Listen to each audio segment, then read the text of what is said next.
Welcome to our YouTube channel. आज का हमारा टॉपिक है एंटीबायोटिक रेजिस्टेंस। आज हम एंटीबायोटिक रेजिस्टेंस के हवाले से बेसिक कॉन्सेप्ट्स डिस्कस करेंगे और हम ये जानेंगे कि किस तरह से एंटीबायोटिक रेजिस्टेंस काज होता है और इसके पीछे क्या मैकेनिज्म है, क्या फिनोमेना है। तो आज वो हम लेक्चर में डिस्कस करेंगे। सबसे पहले हम डिस्कस करते हैं कि एंटीबायोटिक रेजिस्टेंस ये असल में क्या चीज है। तो एंटीबायोटिक रेजिस्टेंस हमारे पास एक किस्म की रेजिस्टेंस है जो कि बैक्टीरिया डेवलप करते हैं किसी भी एंटीबायोटिक्स के अगेंस्ट।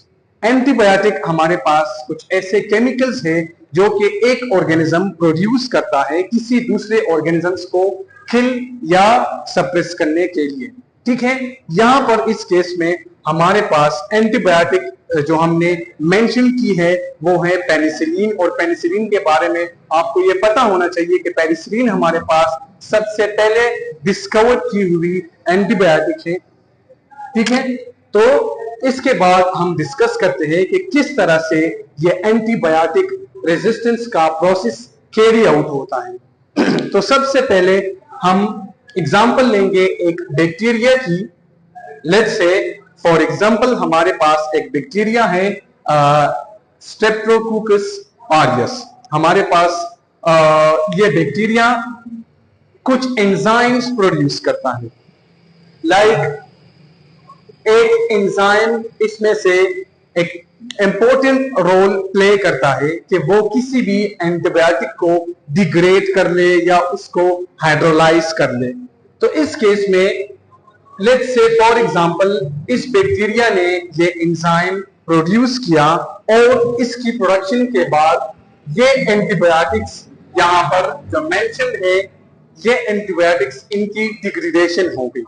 किस तरह से, अगर हम मोर स्पेसिफिकली इसको डिस्कस करें बैक्टीरिया और इस एंटीबायोटिक की एग्जांपल लेके, तो हमारे पास जो बैक्टीरिया है वो है स्ट्रेप्टोकोकस ऑरियस, स्टेफाइलोकोकस ऑरियस, और हमारे पास जो एंटीबायोटिक है वो है पेनिसिलिन। ठीक है, तो ये बैक्टीरिया किस तरह से करता है ये प्रोसेस। बैक्टीरिया एंजाइम्स प्रोड्यूस करता है और एंजाइम्स उसमें मेनली हमारे पास पेनिसिलिनेज एक ऐसा एंजाइम है जो कि एंटीबायोटिक पेनिसिलिन को अटैक करता है। और पेनिसिलिन में बिल्कुल स्पेसिफिक हमारे पास एक बीटा लैक्टम रिंग्स प्रेजेंट है, वो इसको टारगेट करता है बैक्टीरिया।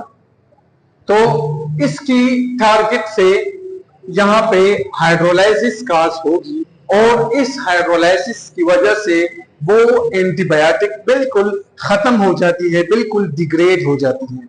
तो इस सब के रिजल्ट में हमारे पास बैक्टीरिया किसी भी एंटीबायोटिक, इसी एंटीबायोटिक के खिलाफ इम्यून हो जाता है। इम्यून का मतलब ये है ये एंटीबायोटिक अब इस बैक्टीरिया को किल नहीं कर सकती और ये बैक्टीरिया सरवाइव करता है हमारी बॉडी में या जहां पर भी इसने इन्फेक्शन काज किया होता है। आजकल हम इस एंटीबायोटिक रेजिस्टेंस को रिजॉल्व करने की कोशिश कर रहे हैं। साइंटिस्ट इस चीज में लगे हैं कि किस तरह से हम इस बैक्टीरिया के इस ट्रेट को हम मिनिमाइज कर सके, हम किस तरह से इसको ओवरकम कर सके। तो आजकल हम एक नई टेक्नोलॉजी अपने पास लाए हैं, वो इस तरह से कि बीटा लैक्टेमेज इनहिबिटर्स, कुछ ऐसे केमिकल्स जिस तरह से पेनिसिलिन प्रोड्यूस हुआ था उसी तरह से हमारे पास बीटा लैक्टेमेज इनहिबिटर्स भी हैं।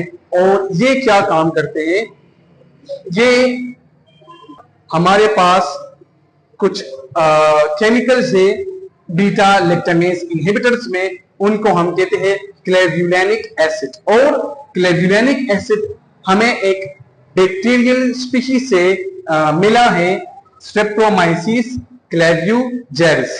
तो ये केमिकल या ये बीटा लैक्टेमेज इनहिबिटर हम कंबाइन करते हैं किसी भी पेनिसिलिन एंटीबायोटिक के साथ और जब हम किसी भी बैक्टीरियल इन्फेक्शन के अगेंस्ट ये यूज करते हैं तो हमें इसका बहुत ज्यादा फायदा होता है। और इससे पहले जो एंटीबायोटिक रेजिस्टेंस वो बैक्टीरिया शो कर रहा था, अब वो शो नहीं करता। मेजॉरिटी केसेस में हमें इस तरह से रिजल्ट्स मिले हैं कि ये एंटीबायोटिक और ये कॉम्बिनेशन एक इफेक्टिव वे में काम करता है और इन्फेक्शंस की इरेडिकेशन हो जाती है। तो आज का हमारा ये टॉपिक एंटीबायोटिक रेजिस्टेंस के हवाले से था।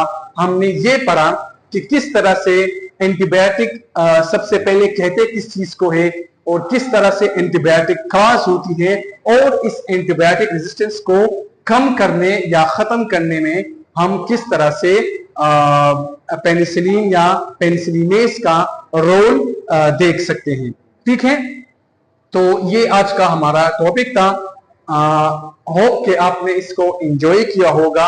आप अगर इसी तरह से और भी इंटरेस्टिंग स्टफ चाहते हैं बायोलॉजी और बायोलॉजिकल साइंसेस से रिलेटेड, तो हमारा यूट्यूब चैनल सब्सक्राइब करें और बेल आइकन प्रेस करें ताकि आपको रेगुलर अपडेट्स मिलती रहे। तब तक के लिए अल्लाह हाफिज।